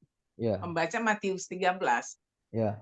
Jadi di Matius 13 itu ada dikatakan mengenai benih-benih. Jadi Tuhan Yesus menjelaskan benih yang baik, benih yang bahwa dunia ini adalah ininya. Di Matius 13 itulah jelas. Ya. Perumpamaan tentang penabur. Bahwa zaman penuaian adalah pada zaman akhir katanya, di mana malaikat-malaikatnya akan memilih. Ya. Jadi dibilang itu benih yang itu yang apa namanya itu adalah anak-anak kerajaan katanya. Ya. Benih yang baik itu anak-anak kerajaan. Sedang benih yang jelek itu adalah anak-anak iblis. Dari mana ya? Lupa saya lagi. Saya makin pelupa, semakin tua ini makin lupa. Jadi katanya penuai itu malaikat-malaikat nanti di akhir zaman yang akan membedakan lalang dengan apa itu? Gandum. Dengan gandum. Yang lalang akan dibakar. Jadi waktu itu saya tanya, ada juga lain yang menyatakan tuayan sudah menguning, tapi penuai kurang. Ya. Mintalah kepada yang mempunyai supaya mengirim penuai katanya. Ya. Itu lain pula artinya lagi. Makanya saya bingung. Yang jadi Pertanyaan Inang apa dalam hal itu? Apa itu? Jadi ayat lain itu beda artinya penuai dengan di ayat Matius 13 ini. Itu. Kalau arti Di Matius penuai, 13, ya. penuai itu malaikat katanya. Oh, itu penuai di akhir zaman. Jadi kalau penuai yang Iya. dimaksudkan sebagai padi yang sudah menguning tetapi penuai sedikit, Iya. ya dalam konteks kita sekarang sebagai orang-orang Kristen yang harusnya bersedia diutus untuk memberitakan Injil ke lapangan dunia yang luas yang belum mengenal Tuhan Yesus. Nah, jadi dalam konteks Iya. kita Itu yang saat namanya ini, penuai emangnya. ya, tetapi yang Inang Iya. katakan tadi malaikat itu di akhir zaman yang memisahkan antara gandum dengan lalang. Nah, jadi itu penghakiman terakhir yang diperlakukan kepada orang-orang yang percaya dengan orang-orang yang tidak percaya. Jadi dipisahkan itu malaikat yang melakukan karena Tuhan Yesus diiringi oleh malaikat untuk memisahkan yang di ayat lain juga disebut antara kambing dengan domba, lalang dengan gandum. Iya. Jadi Iya, dengan serigala dengan domba gitu kan. Nah, jadi Iya. hal-hal yang bersifat kamuflase atau topeng kemunafikan yang ada di tengah-tengah komunitas orang-orang percaya, ya itu yang akan dipisah. Tetapi selama masih ada di dunia ini, sebelum nanti akhir hari penghakiman, lalang dan gandum itu nggak bisa dipisah. Tetapi nanti itu akan dipisah oleh malaikat. Itu Inang. Jadi yang dimaksud dengan penuai di situ adalah pendeta-pendeta yang dikirim atau penginjil-penginjil yang dikirim untuk. Jadi berarti di situ nggak ada penabur ya? Di tuayan sudah menguning itu nggak ada penabur. Ya penabur ya Tuhan sendiri kan sudah menaburkan benih Injil dan sudah gitu. bertumbuh. Tetapi ada di kalangan yang disebut itu yang tanah yang bagaimana, ada yang di tengah semak duri dan tidak bertumbuh dengan baik, tetapi ada juga yang di lahan yang subur. Nah, jadi apa yang sudah ditaburkan Tuhan, artinya dengan Injil yang sudah dipahami atau diterima oleh kalangan umat lah ya, orang-orang yang percaya, itu kan akan kelihatan nanti mana yang tumbuh subur, mana yang di parsuhupi-hupian, mana yang di tanah kering, apa namanya batu-batuan. Nah, nanti akan kelihatan kualitasnya. Nah, jadi sebagai penabur itu, ya Tuhan sendiri sudah menaburkan benih. Tetapi di tengah-tengah gereja yang sudah punya jelas organisasi apa institusinya, ya para penabur yang dimaksud itu ya para pengkhotbah yang sudah ditempatkan dari pusat lah begitu. Nah itu dia bedanya Mak. Jadi di situ beda penabur dengan penuai apa Mak? Di yang ayat yang lain itu bukan yang Matius 13 maksudku. Saya jadi lupa pula ayat apa itu. Ada dua konteks berbeda di situ. Yang pertama tadi itu yang saya jelaskan. Dan itu yang Inang tanya baru ini. Nah, yang kedua itu tentang penuaian terakhir di akhir zaman itu. Itu yang dilakukan oleh malaikat. Nah, jadi sebelum akhir zaman, ya kita ini harus menjadi penuai-penuai juga. Penaburnya sendiri, ya Tuhan sendiri. Tuhan kan sudah menaburkan benih iman di tengah-tengah orang-orang percaya dan gereja dalam lapangan pelayanan yang begitu luas. Nah, jadi apa yang dilakukan oleh gereja, itulah yang dilakukan juga oleh Kristus yang sudah memakai gereja atau disebut sebagai tubuh Kristus sebagai lahan untuk penabur apa namanya ya, benih itu ditaburkan ya di gereja itu dan oleh orang-orang percaya kepada sekelilingnya. Jadi penuai di situ? Ya penuai kita yang diutus disuruh oleh Tuhan. Artinya kan masih begitu luasnya lahan yang harus dituai, padi yang sudah menguning itu, tetapi tenaga sedikit. Ya seperti ini tadi, karena jemaat tidak menjadi penuai, yang menjadi penuai ya seperti 12 orang penginjil itu saja. Itu juga tadi yang saya kasih respon, sekiranya jemaat ini dikelola dengan baik, dibekali dengan baik, diberdayakan, ya harusnya berbasis jemaat, semua orang-orang percaya atau warga jemaat itu harusnya sudah menjadi penginjil. Tetapi dengan adanya 12 misionaris diberangkatkan oleh HKBP sedunia yang begitu besar, ya itu sesuatu yang rada-rada apa juga ya, seperti formalitas belaka yang saya katakan tadi, seperti proyek mercusuar itu, tapi di dalam sendiri gelap ya. Proyek itu sepertinya bersinar keluar, tetapi di dalam sendiri gelap. Nah, tetapi kalau berbasis jemaat, ya di mana ada gereja HKBP, di mana ada jemaat HKBP, ya semua jemaatnya sudah menjadi misionaris. Harusnya. Mau tanya lagi, Mang, apa Yohanes Pembaptis itu termasuk penabur? Iya. Ya penabur itu sebenarnya Tuhan sendiri kan sudah menaburkan benih-benih iman dengan kita mengenal Tuhan Yesus, membaca Alkitab, dan menjadi warga gereja. Ya kita juga sudah menerima benih-benih dan Tuhan sudah menaburkan benih itu kepada kita. Nah jadi kalau kita sebagai orang yang sudah menerima Injil, harusnya juga menjadi penuai, bukan hanya penabur.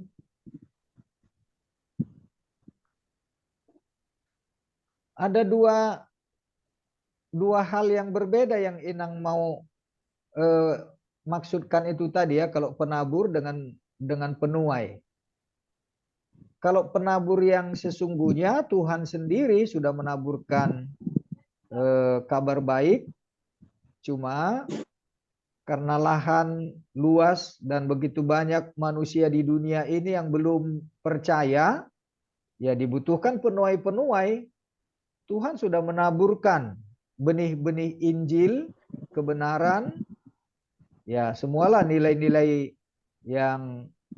yang sesuai dengan nilai Injil ya. Tetapi karena tidak ada penuai, ya jadi terbuang begitu atau mungkin jadi busuk. Tidak sempat mereka mengenal Tuhan Yesus, sudah pada bermatian. Nah, jadi itulah makanya kita yang dimaksudkan supaya menjadi penuai di dunia yang begitu luas, begitu banyak orang yang sudah menanti-nantikan Injil itu diberitakan, tetapi kok tidak ada, kok cuma 12 orang penuai HKBP yang begini besar mendunia yang harus diberangkatkan. Kok tidak semua warga HKBP menjadi penuai yang bisa memberitakan Injil ke semua orang di sekelilingnya. Begitu Inang. Masalahnya gini juga, Amang. Kalau ada umat HKBP yang keluar negeri atau kemana, tidak dibekali dari gerejanya untuk menjadi penuai. Justru itu yang saya maksud. Seandainya dikelola dengan baik HKBP ini, dipakai segala potensi jemaat yang ada, yang enggak harus 12 orang diutus ke luar negeri yang disebut sebagai penginjil. semua jemaat HKBP harusnya sudah menjadi penginjil. Kemanapun dia pergi, dia akan menjadi penuai, menjadi pemberita Injil. Nah, jadi itu yang saya katakan tadi, ya kalau bukan mau memandang negatif ya, tetapi itu yang saya katakan tadi seperti proyek mercusuar. Karena di dalam sendiri ya penuh kegelapan dan tidak diberdayakan dan tidak menjadi penginjil jemaat-jemaat kita ini. Akar ruasnya HKBP di semua tempat bukan menjadi penginjil, tetapi hanya nerimo aja untuk duduk, mendengar, datang, kemudian ya untuk dirinya sendiri, tetapi tidak menjadi penginjil, tidak menjadi penuai. Nah, jadi kalau yang hanya 12 orang itu saja, kok terlalu besar HKBP ini rasanya. Hanya untuk 12 orang menjadi apa ya, menjadi misionaris. Bagaimana bisa jadi penginjil lama? Kalau di Ya. pertanyaan aja, habis pendeta berkhotbah, tiba masalah diskusi. Ada Ya. pertanyaan, pas katanya langsung. Gak ada yang Justru bertanya. itu. Jadi nggak ada yang kepingin mendalami. Benar. Dan itulah kualitas jemaat itu. Dan saya sendiri dalam materi-materi yang saya berikan untuk pertandingan WEC ini, ya seperti materi yang setiap hari saya kirim itu. Jadi saya menjelaskan tentang teks dengan aplikasinya, apa namanya, aplikasi dari teks itulah ya. Kemudian dengan bahan diskusi seperti ini. Dan selalu saya buat seperti itu. Tetapi ya memang pengetahuannya kurang, semangatnya juga tidak, datang ke pertanyaan juga dianggapnya hanya untuk setor muka gitu ya. Sebagian besar. Tetapi ada di satu WEC yang tertentu ya memang ada kalangan lebih intelektual gitu ya, senang sekali. Nah, tetapi itu masih minim sekali. Nah, jadi saya pikir juga apalagi hanya hal-hal yang sangat standar sederhana, kalau diminta untuk berdoa saja udah masih tugas-tuganan kan. Ada juga mengatakan dakubuan kacamataku, padahal nggak ada hubungan. Apa hubungannya kalau mau martanggiang diminta dengan kacamata? Nah, begitulah banyaknya jemaat HKBP itu. Tetapi apa boleh buat? Karena saya juga sudah menemukan yang begitu rupa. Dan artinya dari sekian periode atau sekian banyak para pelayan-pelayan full timer ini ya masih menemukan juga kesulitan untuk kita membangkitkan kerohaniannya ya. Dan begitu juga lah barangkali. Ya contohnya saya bukan mau memandang apa melebih-lebihkan diri saya, tetapi apa yang sudah saya kerjakan di jemaat sudah mulai bangkit gitu, tapi nanti datang yang menggantikan nggak peduli dan nggak diapakan lagi, mitop lagi. Kembali lagi jemaat itu juga. Kena aja mah, yang Ya? di perjanjian lama itu nanti kena ke HKBP. Umatku binasa karena tidak mengenal Allahnya katanya. Justru ini topik diskusi kita ayat ini. Tuhan tidak membasmi umat Israel itu karena masih ada sisa-sisa yang setia. Nah, jadi yang sisa-sisa itu yang kita bicarakan sekarang, mestinya dengan keadaan yang sudah jauh tertinggal ini HKBP, mestinya lenyap ini HKBP ini. Tetapi ya masih ada yang setia, makanya Tuhan masih mengasihani HKBP. Dan begitu juga lah dengan dunia kita ini ya, begitu banyaknya kebejatan, kejahatan yang harusnya bumi ini dibinasakan Tuhan. Tetapi karena masih ada orang-orang Kristen yang setia, yang masih mau tekun berdoa, memberitakan kasih Allah, makanya tidak dibinasakan Tuhan bumi kita ini. Itu topik kita ini. Nah, jadi sangat relevan diskusi kita dengan konteks yang kita sedang hadapi ini. Oke, baik. Ada lagi dari Amangboru Sintua Ginting dari Manado.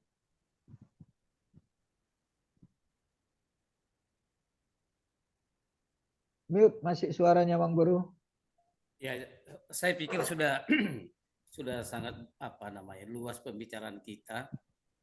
Jadi tinggal sekarang bagaimana kita mungkin bagaimana masing-masing pribadi kita memberikan contoh gitu saja. Karena saya ingat Mahatma Gandhi, ceritanya mungkin kita semua tahu. Betul. Yang begitu mengagumi Ajaran Yesus. Tetapi akhirnya dia tidak mau jadi Kristen karena melihat perilaku pengikutnya itu seperti itu gitu. Jadi kalau kita memang mau membuat HKBP ini, artinya bukan menyombongkan diri, maaf. Jadi masing-masing pribadi kita lah membuat contoh di dalam kehidupan kita. Barangkali itu saja. Itulah melihat. Betul. Ya, melihat Amangboru. Oke, ada lagi dari Amang Ramli. Nah, hatani Amangboru nakkeni mah hatana memang. Oke, melihat dari Amang Sintua Marwatal. Kalau saya sih dimanapun kita berada, tetap kita menjadi saksi lah. Jadi saksi. Benar. Bagaimanapun bentuknya itu, ya artinya bukan saksi itu harus menyatakan menuduh orang ini, tapi diri kita ini menjadi saksi buat di mana kita berada. Mau di gereja, mau di luar gereja, mau di tempat kerja. Harus kita tunjukkan bahwa saya ini begini, ya supaya orang juga tahu, akan bertanya kan kenapa dia sampai bisa begitu. Saya pikir itu aja yang paling efektif untuk penginjilan. Baik. Oke, baik. Narwastu, ada yang mau disampaikan? Halo, Pung. Ya, Pung. Ada yang mau disampaikan untuk diskusi Ya, kita ini? saya cuma jadi pendengar saja, Pung. Oke, baik. Soalnya belum terlalu ini, Pung. Soal HKBP, Pung. Pertengah 12 di Papua. Itulah, Pung. Matanya masih terang itu. Terang. Belum ngantuk tuh. Sehat dia ya. Sehat Amin. ya. Ya, Pung. Sehat-sehat, Pung ya. Pung, itu 12 pendeta baru itu yang ke Afrika, Pung. Ya sudah pendeta, ada yang sudah 5 tahun, ada yang sudah mungkin lebih 10 tahun. Tapi ada juga yang masih baru, dan mereka itu ya mungkin karena jiwa misionarisnya cukup tinggi lah ya, sehingga mereka mendaftar waktu itu untuk menjadi misionaris. Mereka sudah ada yang pelayanan di jemaat, di lapangan sending. Sampai di Papua juga, Pung, yang ke sana. Enggak ada kayaknya. Ke Papua enggak ada. Tetapi kayaknya mudah-mudahan itu akan ada perhatian khusus nanti. Tapi kayaknya enggak ada. Kayaknya saya pikir lebih cocok ke Papua dulu daripada ke Afrika. Itulah.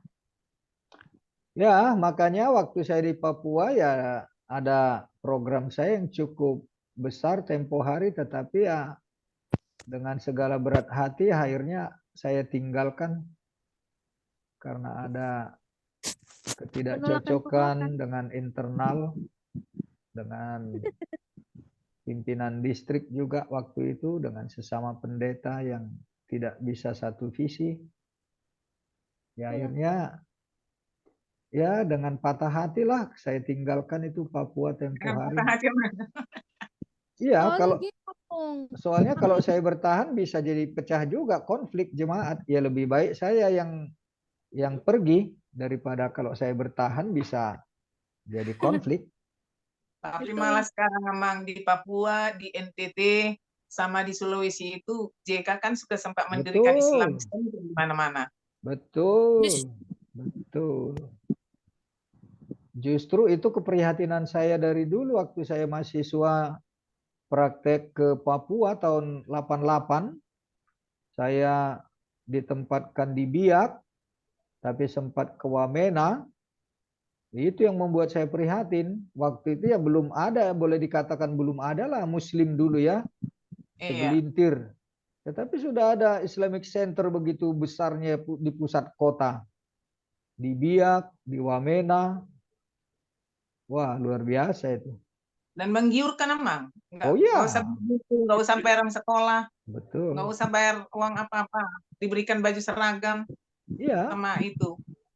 Ya di Jayapura Islamic sendiri Center kan. ini. Di Samosir sebentar lagi ada Islamic Center. Iya. Ya. Di Iya. Samosir, di Balige mau dibikin Islamic Center. Iya. Di ini kan sudah ada dibeli di apa? Di Silangit sudah dibeli tanahnya sama mereka. Iya. Samosir juga mau dibikin, udah mau didirikan Islamic Center. Makanya aku bilang tidur semua sekarang pendeta-pendeta ke apa? Kerja tidur. Sibuk di dalam, sibuk sendiri. Oke lah, baik Abang Inang. Bagaimana? Di Samosir yang paling cepat. Iya, ya. Oke, ada lagi? Oke. Inang udah malam Rosalia Papua. karena masih baru masuk jadi bersemangat Inang Rosalia ini. Nah. Asal sehat-sehat Inang ya, sehat-sehat Kak Rosalia. Oke, baik ya, Abang Inang. Selamat malam, kita akan tutup. Ya, Bang, silakan Abang, silakan. Ya, silakan Abang. Ya, mari kita berdoa. Segala puji syukur, terhormat, terima kasih bagimu Tuhan, karena Engkau perkenankan kami boleh dalam percakapan Zoom dengan penalan Alkitab, bersama-sama belajar, untuk melihat apa maksud Tuhan di dalam kehidupan kami sebagai umat-Mu, terutama gereja-Mu di tengah-tengah dunia ini. Ketika kami juga Engkau ingatkan melalui firman-Mu pada saat ini, agar Tuhan tidak membinasakan bumi ini, tidak membinasakan gereja-Mu, karena ada orang-orang yang setia dan sisa-sisa yang masih hidup di dalam kemuliaan dan kekudusan yang dari Tuhan.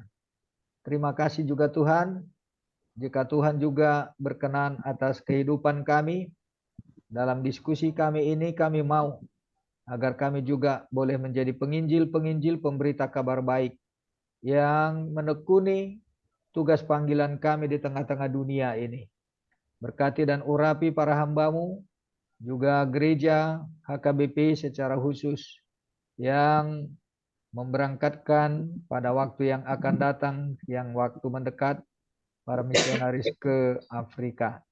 Tetapi begitu banyak mestinya juga yang harus diperlengkapi di tengah-tengah jemaat untuk menjadi pemberita Injil kepada semua orang.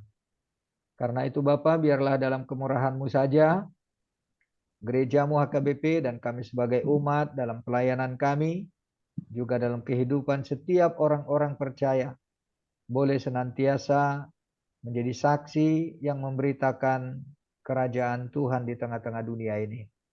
Inilah kami Tuhan dalam persekutuan Zoom kami ini, dan kami bersyukur untuk kehadiran Amang Boruku, Sintua, Ginting yang dari Manado, boleh bergabung pada saat ini dengan kami. Kiranya untuk waktu yang akan datang Tuhan menambahkan juga anak-anak-Mu, para hamba-Mu yang haus dan rindu untuk memperbincangkan dan mencintai firman Tuhan. Sebentar kami akan beristirahat, dan malam hari ini kami akan menikmati penyertaan pemeliharaan Tuhan bagi kami, juga untuk besok dalam pelayanan ibadah di gereja-Mu. Biarlah kami bersama dengan seluruh jemaat boleh beribadah di dalam gereja-Mu. Terpujilah Engkau Bapa, malam hari ini kami akan berpisah, dan besok dalam waktu yang sama kami akan bertemu kembali. Kiranya Tuhan juga memberikan kerinduan untuk kami tetap boleh setia belajar dari kebenaran firman-Mu. Inilah doa kami, dengarkanlah kami juga dalam doa yang telah Engkau ajarkan kepada kami. Bapa kami yang di sorga, dikuduskanlah nama-Mu, datanglah kerajaan-Mu, jadilah kehendak-Mu di bumi seperti di sorga. Berikanlah kami pada hari ini makanan kami yang secukupnya, dan ampunilah kami akan kesalahan kami, seperti kami juga telah mengampuni orang yang bersalah kepada kami. Dan janganlah membawa kami ke dalam pencobaan, tetapi lepaskanlah kami dari yang jahat, karena Engkau yang mempunyai kerajaan dan kuasa dan kemuliaan sampai selama-lamanya. Amin. Anugerah Tuhan kita Yesus Kristus, kasih setialah Bapa dan persekutuan Roh Kudus, kiranya menyertai dan memberkati saudara hari ini hingga kekal selama-lamanya. Amin. Amin.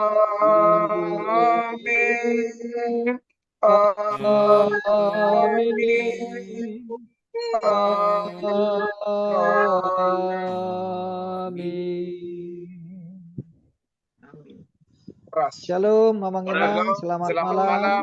Selamat beristirahat. Sampai Sampai besok. ketemu besok. Oke, puji Tuhan. Aku cabut Ya. dulu. Baik. Ya. Rosalia, besok pagi. Ini